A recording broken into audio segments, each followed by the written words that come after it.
کیا آپ نے کبھی تنہائی میں خود کو آزمایا ہے؟ ایسا لمحہ جب کوئی دیکھنے والا نہ ہو، کوئی روکنے والا نہ ہو، اور گناہ یا خواہش آپ کے بالکل سامنے ہو۔ اصل ایمان وہیں سے شروع ہوتا ہے۔ آج ہم ایک ایسے سفر پر نکلنے والے ہیں جو وقت کی سرحدوں سے آزاد ہے۔ یہ چند گھنٹوں کی بھوک کی کہانی نہیں، بلکہ ہزاروں برسوں کی وہ خاموش جد و جہد ہے جس میں انسان نے اپنے نفس کو پہچانا، اپنی خواہش کو روکا اور اپنے رب کے قریب ہونے کی قیمت ادا کی۔ ذرا آنکھیں بند کیجئے اور تصور کیجئے، ایک انسان کھڑا ہے، سورج سر پر ہے، گرمی شدت اختیار کر رہی ہے، حلق خشک ہے، پیٹ خالی ہے، سامنے پانی رکھا ہے، کوئی دیکھنے والا نہیں، کوئی روکنے والا نہیں۔ اگر وہ چاہے تو ایک لمحے میں گلاس اٹھا سکتا ہے، مگر وہ نہیں اٹھاتا۔ کیوں؟ کیونکہ اس کے دل میں ایک یقین ہے، میرا رب مجھے دیکھ رہا ہے۔ یہی روزہ ہے۔ اکثر لوگ سمجھتے ہیں کہ روزہ صرف 1400 سال پرانی عبادت ہے، لیکن اگر ہم تاریخ کی گہرائی میں جھانکیں تو معلوم ہوتا ہے کہ یہ عبادت انسان کی تخلیق کے آغاز سے جڑی ہے۔ یہ صرف ایک مذہبی رسم نہیں، بلکہ انسان کی فطرت کا حصہ ہے۔ یہ سفر جنت سے شروع ہوتا ہے، وہ جنت جہاں نہ بھوک تھی، نہ پیاس، نہ تھکن، نہ بیماری، ہر نعمت میسر تھی۔ حضرت آدم علیہ السلام کو مکمل آزادی دی گئی، کھاؤ پیو جہاں چاہو رہو، مگر اسی آزادی کے درمیان ایک حد مقرر کی گئی، ایک درخت۔ سوچئے، جب بھوک ہی نہ تھی تو روکنے کا کیا مطلب تھا؟ یہاں راز چھپا ہے۔ روزہ ضرورت چھوڑنے کا نام نہیں، بلکہ خواہش چھوڑنے کا نام ہے۔ پھر وہ لمحہ آیا جب وسوسہ غالب آ گیا، انسان سے لغزش ہوئی، جنت کی راحت چھن گئی، زمین کی سختی شروع ہو گئی۔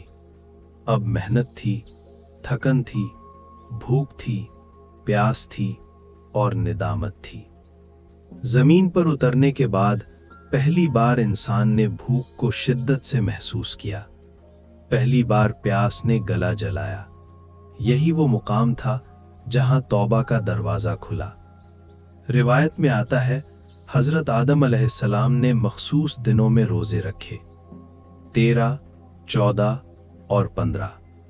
جسم کمزور ہوتا گیا، مگر روح مضبوط ہوتی گئی۔ یہ زمین پر انسانیت کا پہلا شعوری روزہ تھا۔ یہ بھوک سزا نہیں تھی، تربیت تھی۔ یہ پیاس تکلیف نہیں، پاکیزگی تھی۔ وقت گزرتا گیا، نسلیں بڑھتی گئیں، قومیں بنتی گئیں۔ حضرت نوح علیہ السلام کا دور آیا، طوفان آیا، کشتی کوہ جودی پر رکی اور شکرانے کا روزہ رکھا گیا۔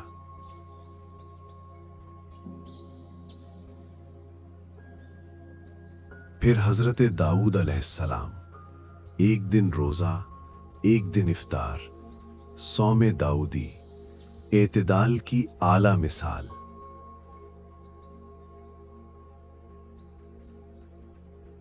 حضرت موسیٰ علیہ السلام، فرعون کی غلامی، سمندر کا شک ہونا، نجات کا دن، عاشورہ۔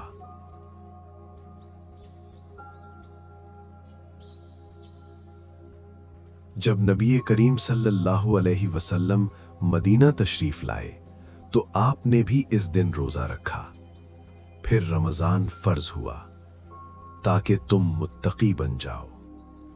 مدینہ کی پہلی سحری، چند کھجوریں، تھوڑا پانی، مگر دل ایمان کی حرارت سے بھرے ہوئے۔ اسی رمضان میں بدر کا میدان سجا، 313 جان نثار، بظاہر کمزور مگر یقین سے بھرپور۔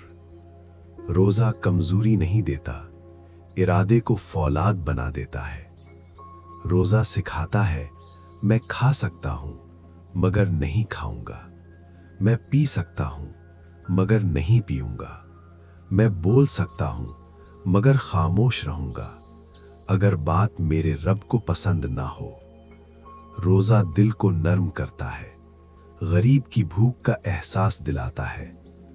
رمضان کا مقصد صرف 30 دن بھوکا رہنا نہیں بلکہ خود کو بدل دینا ہے۔ سحری کی خاموش گھڑیاں، افطار کی قبولیت والی دعائیں، اعتکاف کی تنہائی، شب قدر کی تلاش، یہ سب روح کی تربیت ہے۔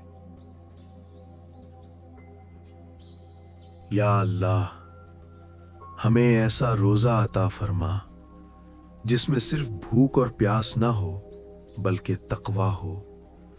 ہمارے دلوں کو پاک کر دے، ہمارے نفس کو قابو میں کر دے۔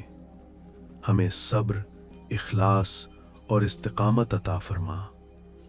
ہماری عبادتوں کو قبول فرما اور ہمیں اپنی رضا نصیب فرما۔ آمین یا رب العالمین۔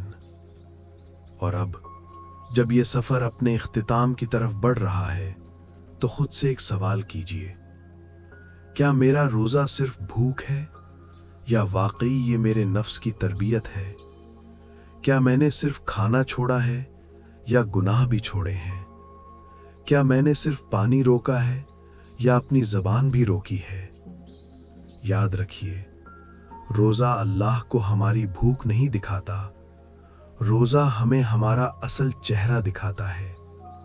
یہ ہمیں سکھاتا ہے کہ تنہائی میں بھی وفادار رہنا ہی اصل ایمان ہے۔ جب اگلی بار آپ پیاسے ہوں اور سامنے پانی رکھا ہو تو بس دل میں یہ کہہ دیجئے، میرا رب مجھے دیکھ رہا ہے، اور یہی احساس آپ کو عام انسان سے اللہ کا خاص بندہ بنا دیتا ہے۔ اگر یہ پیغام آپ کے دل کو چھو گیا ہو تو اسے آگے ضرور پہنچائیے، کیونکہ ہو سکتا ہے کسی ایک دل کی تبدیلی آپ کے لیے صدقہ جاریہ بن جائے۔ اللہ ہمیں ایسا روزہ نصیب فرمائے جو ہماری زندگی بدل دے اور ہماری آخرت سنوار دے۔ آمین یا رب العالمین۔